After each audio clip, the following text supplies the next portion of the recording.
The buttered toast had made a lovely mess of his hands by the time he reached the battlements. The slick grease glued crunchy bits of crumbs to his finger even after he'd finished bolting down the pieces. He grabbed a spyglass on his way up and shoved it under his arm. He was reluctant to retrieve it for fear of smears. Still, hypersensitive to every sensation, he winced at the lacerations of the sharp edges of the toast that the toast had made in the roof of his mouth.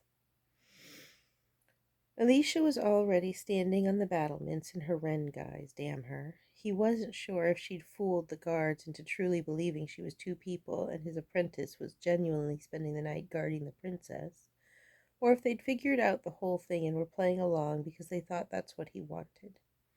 He probably should ask, but he didn't quite have the energy at the moment. He looked for something to wipe his hands on, refusing to leave greasy trails down the sides of his robe. He settled for trying to stroke the stones unobtrusively, feeling the crumbs prickly beneath his palms. He looked out over the village. There were at least 3 different encampments set up on the out past the fields near the tree line. They were spaced far apart. They must have pitched their tents in the dark without realizing the others were there. Even as he watched, members of 2 of the parties stood in the field gesticulating. He gave up on neatness and fumbled the spyglass out. It was possible they were coordinating attack, but from the way one set of tiny figures stalked off, he suspected it was more likely they were arguing over who had the best right to attack the castle in an appropriately glory-filled charge. He wondered why they hadn't attacked with first light. I don't know how to make this stay more upright. Yes, it is what it is. I just don't have a good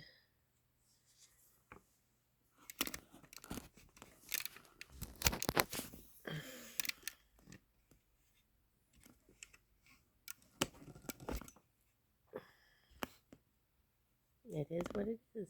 I wish I could make it stay like that, but I need tape or something, which I don't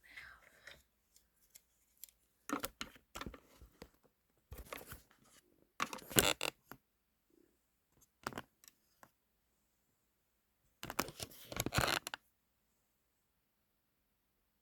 I wonder if I should start over or just keep going from here.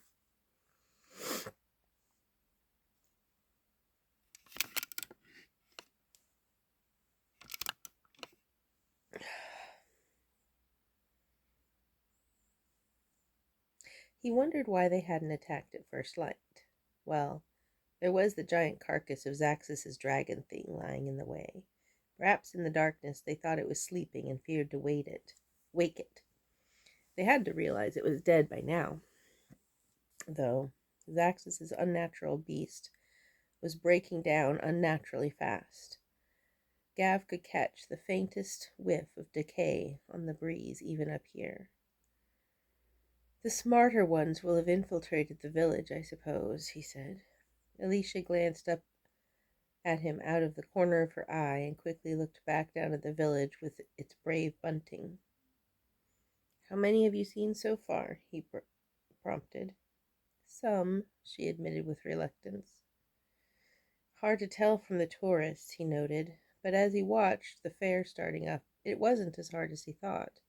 The heroes tried to make their assessing glances at the castle surreptitious. The tourists stared frankly. Oh no, Alicia breathed. He followed her gaze to watch one particularly suspicious bard who was taking an awfully long time to tune a lute not far from the castle walls. You know him?